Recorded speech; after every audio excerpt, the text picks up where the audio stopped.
Monty and the Pharaoh. Duh.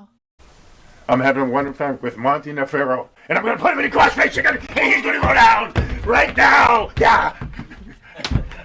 You do the helicopter like Ric Flair, or is it just a smaller kind of chopper? What are we talking I can't, but mine's more like a drone.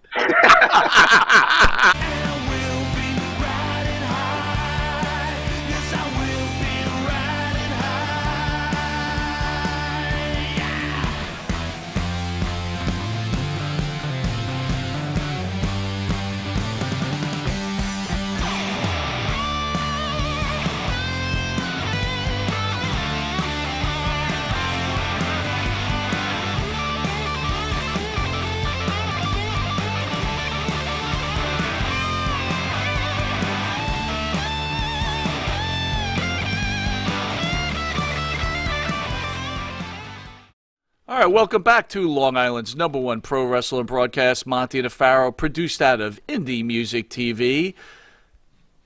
Welcome, Jamie Dundee. How are you, sir?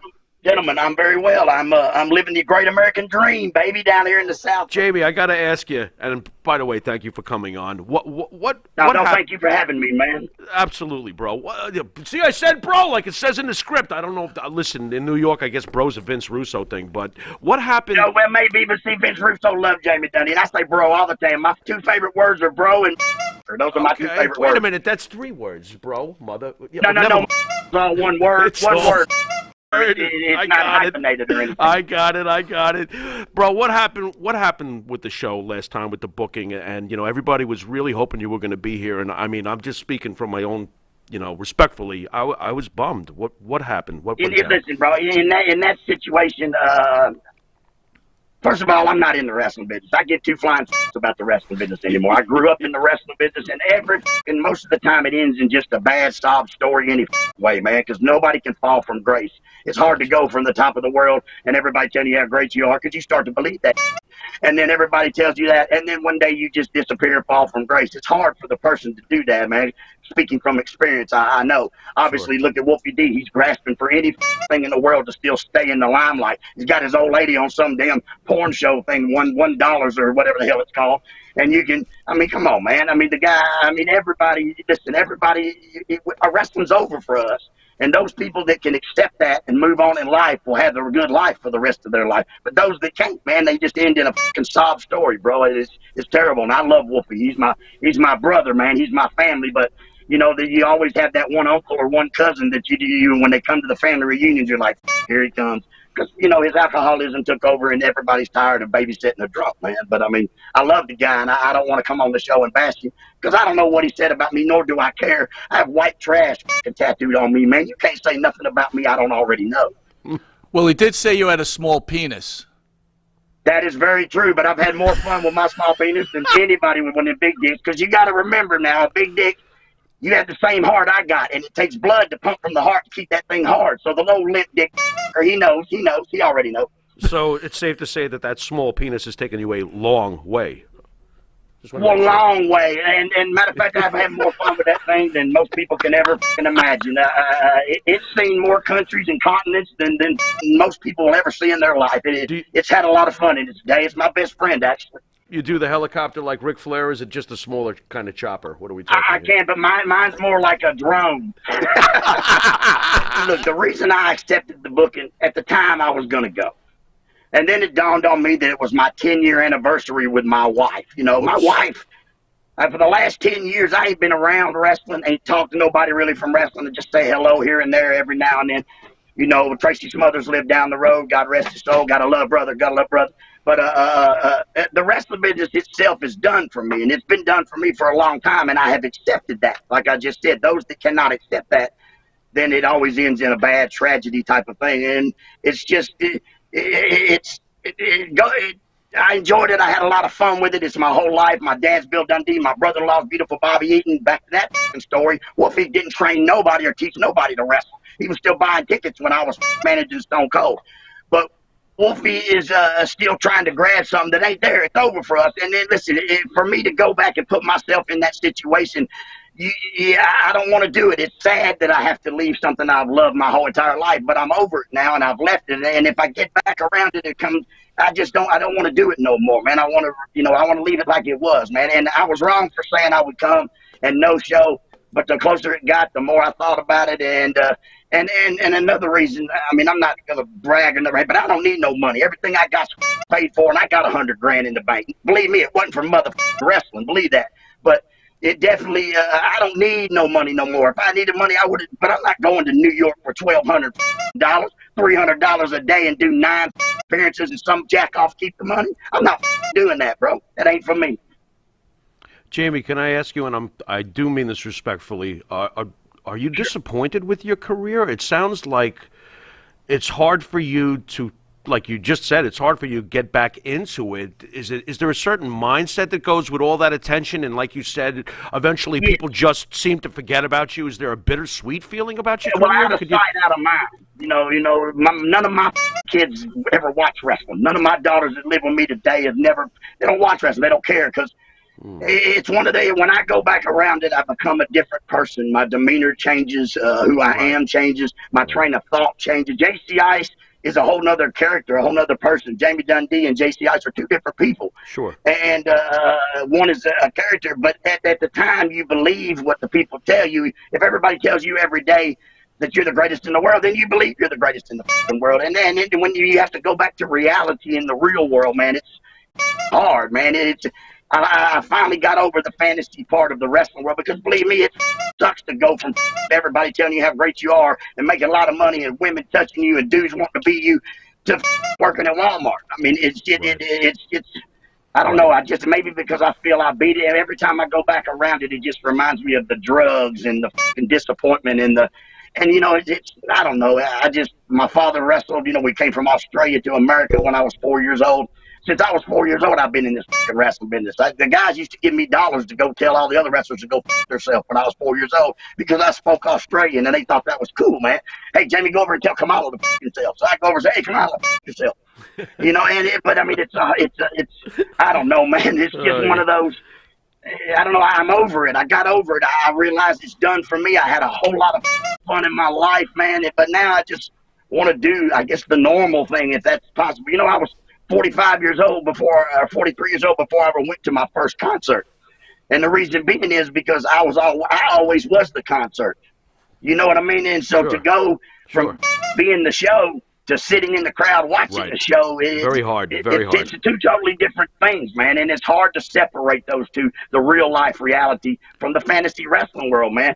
And the wrestling world's just such a terrible ending for most, man. It throws you away and discards you, and it don't give a fuck about you. That loyalty bull, it don't give a fuck about you, man. You know what I mean?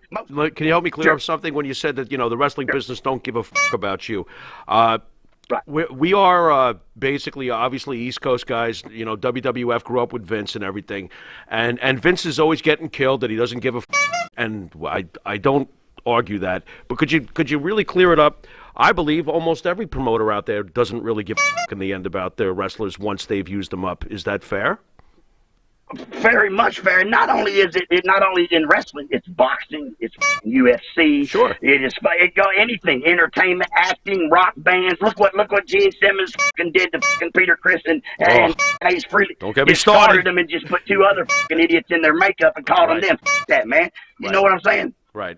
That's how it always ends in all entertainment worlds, man, because first and foremost, you are never bigger than the show. So most motherfuckers start to believe they are bigger than the show, and the show will go on with or without us. It don't make because they'll just make a new one. And it don't matter who the promoters are. The promoters are kind of the smartest guys in the business because they pay you what they want to pay you. They use you up, they abuse you, and then when you're done, they get rid of you, and it's no better than a prostitute, man. A wrestler ain't. Because the pimp just uses you till you're done and then discards you, and if you don't save your money or keep your money, like look at Perry Saturn. Perry Saturn did everything right in the wrestling world, bro. He was good, dude. He showed up. He was always on time. He did everything right. Vince McMahon bought WCW, and my brother's sleeping under a goddamn bridge. You know what I mean? What the man? Right. And not only after Chris Benoit killed his family is when I started getting letters from the WWF that stated, oh, we here at the WWF care. we would like to put you in a rehab. Well, why the didn't you put me in a rehab 20 years ago when I was in your building up on ecstasy and Valiums passed out on the floor with a $500 care bill? No, they don't care, bro. They didn't care then. They don't care now. They just did that so it looks good for politics reasons, you know? Right. You feel better being on the outside, being more of a watcher instead of being the star. Yeah, but it's so hard to do. It's so hard in anything. It's so, because, every day of my life, 7 days a week, 365 days a year, we entertain. And I did that since I was 16 years old until I was about 40, and I'm 50 years old now. The last 10 years have been slow for Jamie Dundee. Real slow, man.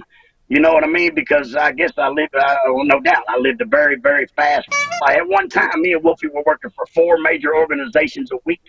WWF on Monday, Lawler on Tuesday and Wednesday, ECW on Thursday and Friday, and then Smoky Mountain on Saturday. And then we left that, and then we started WCW.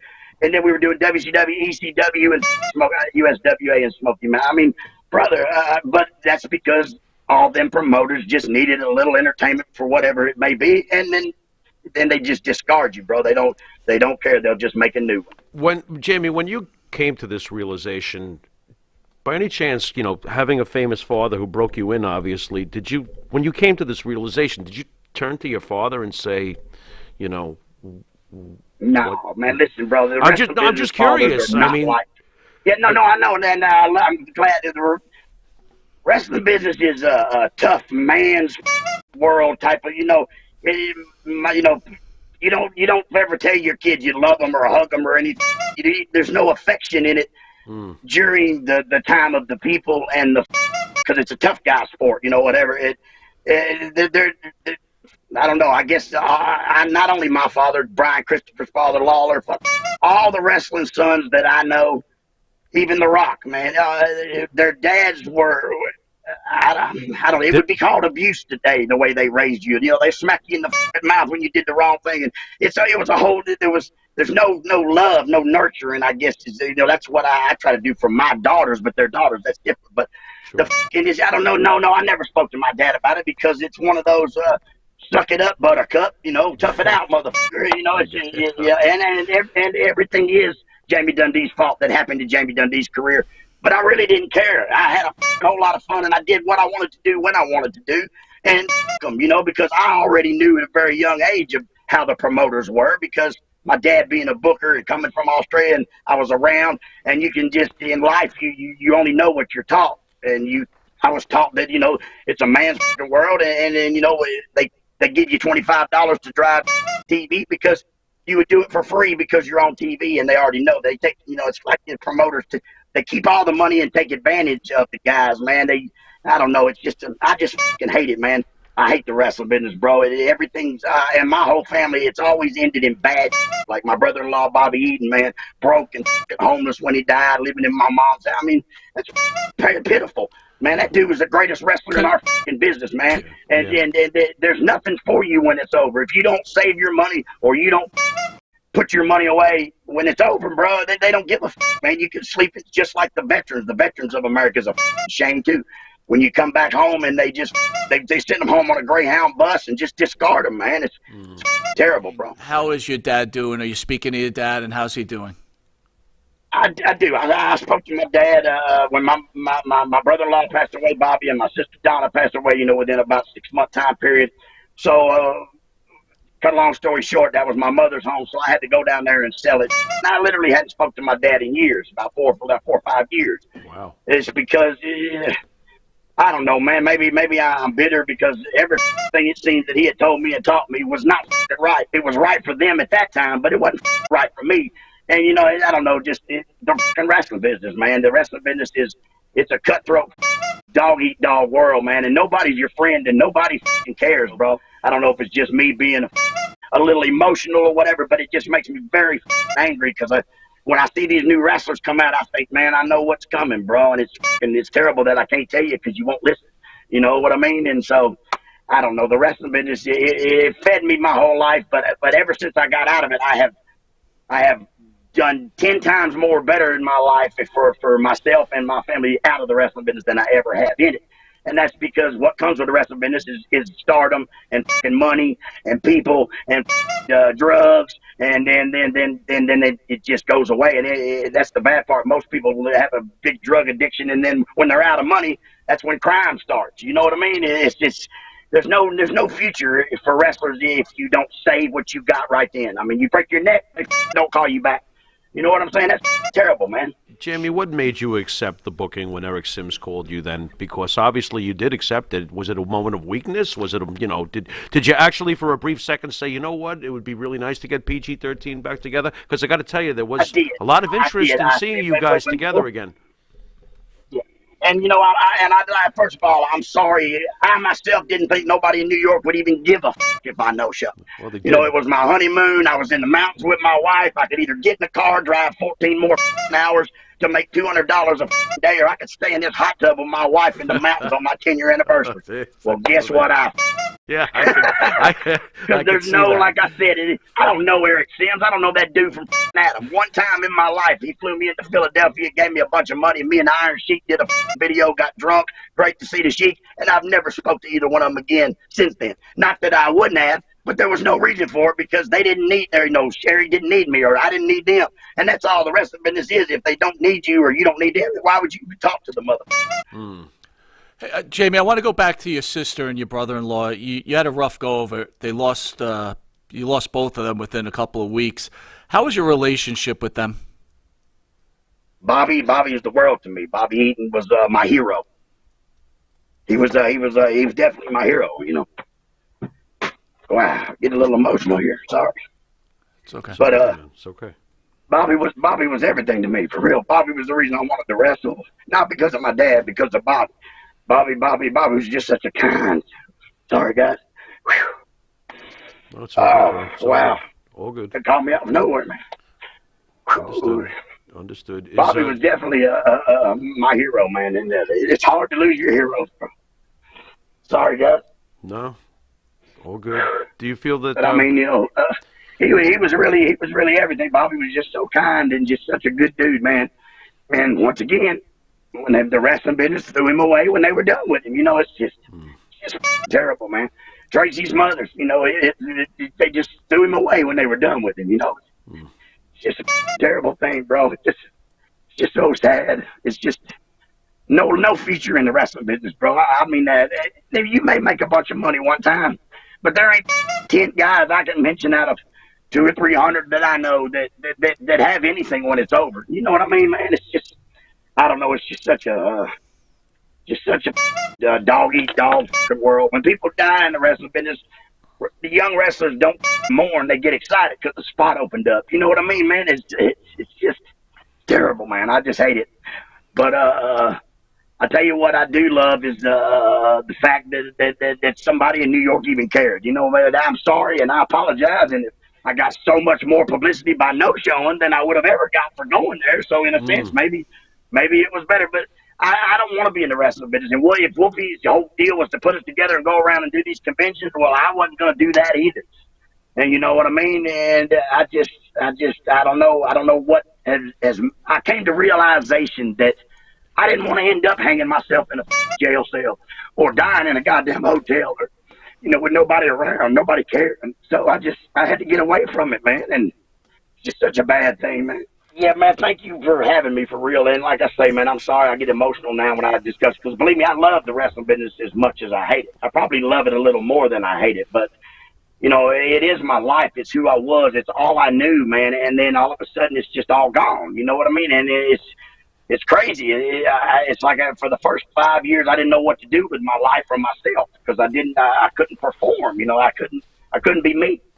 And so then, after a few years of that, and then I met my wonderful wife and my best friend, and bless her heart, she has to put up with the wrestling business outcast, I guess.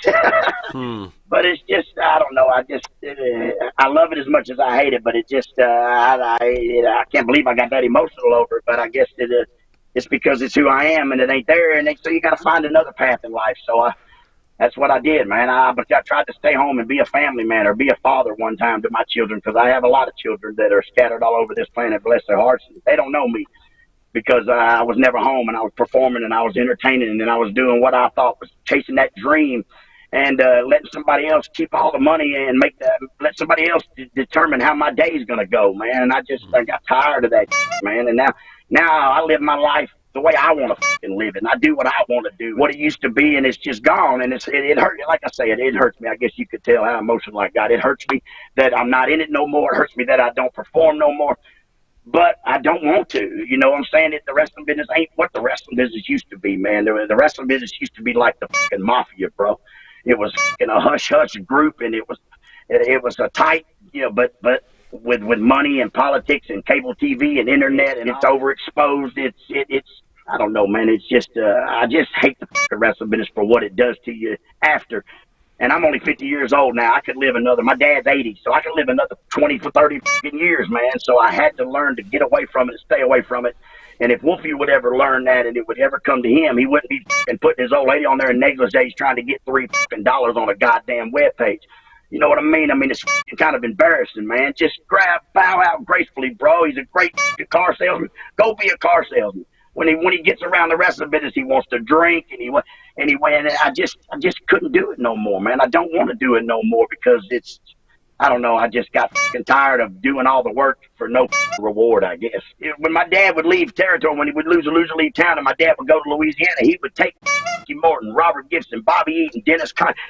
He would take his crew, and we'd roll in there to Louisiana, and Bill, he'd be the booker for 2 or 3 years. We'd live there, and we'd draw money, and then we'd go on back to Tennessee. I honestly never knew there was any other wrestling until I was about 15, 14 years old or something. I was like, because Bobby and Donna had moved off to Charlotte, North Carolina to work for NWA. And I was like, oh, and then they had Super Class, yada, yada. But, it was a closed world, man. Yeah, I remember when I was a kid, man, the first time I ever saw the fucking heels at my house, it was Wayne Ferris, Larry Latham, the Honky Tonk Man and the Moondog, and Danny Davis. The Nightmare Danny Davis was their manager, and they were called the Blonde Bombers, and they had just did a big angle in Memphis or Nashville, and my dad had ended up with the Canteen, right? But they had just come back into town, so they came over to Dundee's, and they were all drinking beer outside, and I was 8 years old, and I woke up, and I came outside, and I said, what in the are they doing here? Because they were the heels, and my dad and Lala were the baby faces, and Bill said, oh, man, they're here, they're trying, because, back then, you didn't break kayfabe, not even to your family, man. My dad said to me, well, boy, they want me to turn on Lawler and join their team. And I said, oh, no, man. And I'm looking at them 3 guys, and they're all laughing and drinking beer, and I'm just thinking, oh, my God, I cannot believe the villains are here, man. And I just remember being so worried because it was such a believable world. You know what I'm saying? The kayfabe was big time, man. And I was just like, please, Daddy. And I just remember going back. He said, well, you got to go to bed, boy. And I went back in my room, and I just remember laying in the bed all night thinking, oh, man, I hope you don't turn on Lawler for these guys, man. Because it was really, truly that protected and that much of a mafia world. You know what I mean? And it was just wow, man. I could not believe these 3 fucking villains were at my house trying to get my number 1 hero dad to turn bad. You know what I mean? And I mean, that's how deep the fucking kayfabe was, bro. They would fire you if they saw you in a bar and there was another heel in there and you were a babyface. So let me ask you this. You've had that relationship with Wolfie. We mentioned on the show, we asked him this question, and I'm going to ask you the question. Okay. Was he upset because did you feel he was the Marty Jannetty of PG-13? That's not really fair to say because Shawn Michaels just kissed more than Marty Jannetty, if you really want to know. Right. And I heard he did a few other things, and I'm not here to bash Shawn. I'm just saying that's what the talk of the wrestling business was. You know what I'm saying? Mm. But in a sense, yes, I know. And see, my wife told me about that question, and it kind of offended Wolfie. Wolfie's like, no, I feel I am. But see, if Wolfie D wouldn't have showed up at that convention, publicity wouldn't have been no different. And I don't mean to say that in a bad way, but Wolfie D could have been anybody standing next to Jamie Dundee. Because I was born a fucking entertainer. My father was an entertainer. My brother-in-law was the greatest wrestler on the goddamn planet. I was destined to do nothing but fucking wrestle. And I didn't, it could be anybody standing next to me, bro. That ain't no, because I definitely was the entertaining part, especially in sports entertainment today. Not only could I wrestle, I could talk. Not only could I talk, I could get down and I could fit in any situation because I'm an entertainer. Wolfie bigger boy than me, but he could have been anybody. And it may hurt his feelings, piss him off. I really don't give a f. But the point is, like you just said, he could have been anybody. And Marty Jannetty just didn't kiss that fucking Shawn Michaels kissed and whatever else he's supposed to have done. But to Shawn Michaels' credit, the day we walked out of the WWF when we had to work with the Road Warriors because they come to half a face Jim Ross, the guy right there, hey, King, he said, that motherfucker took them plane tickets back and took that. See, that's what I mean. It's such a cowardly world. Why didn't he just come to us and go, Dundee, give me them plane tickets, you're fired, motherfucker. Not let me take these tickets and upgrade them for you, little worm, and then go in the back and suck Vince's and then come back out, and all of a sudden I'm going to work with the Road Warriors and get beat in 30 seconds. I know what this is about. My daddy's Bill Dundee. He fired all them when they first started. So, and the bull lines that they give you, if they would have just said, Dundee, you're fired, would have been fine with me. And but one more thing. If you don't have the rock and pot connection, y'all see this? See this? I made the rock into a weed bowl, so it's the rock and pot connection. You know, they had the rock and sock. Well, this is the rock and pot connection, baby. And you can get one of these. Just send that same address, $20, and I'll send you one. Is that bowl packed? Yeah, it doesn't matter if if that bowl is packed. Oh my God, this is great. Look at that thing, Mike. I fell for it. Damn it. Oh my lordy. All right, we're gonna hit you with the Pharaoh's final question, Jamie. All right, let's do it, Jamie. And thanks again for coming on, brother. No, thank you, gentlemen, for having me, man. And I'm sorry I got so emotional, but I really just didn't want to. I just wasn't gonna go out like that, man. You know, after talking to you, over this past hour, I might as well ask it. Do you regret becoming a pro wrestler? Good question. No, 100% no. I regret. I don't think I regret nothing, because really everything, as they always say, everything happens for a reason. But I just wish that no, I don't regret it, and I guess I kind of wish I'm still in it, but I don't miss the person that I was when I was in it, if that makes any sense at all. A lot of sense. Life has never been better for me, man, and I hate it. I wish my life was good like it is now with the wrestling business, but that would have never happened, and I love the wrestling business more than I fucking hate it, and I'm probably more sad and mad that it's over than I am but I'm also at peace now, man. You know what I mean? I'm at peace for one time in my fucking life, man.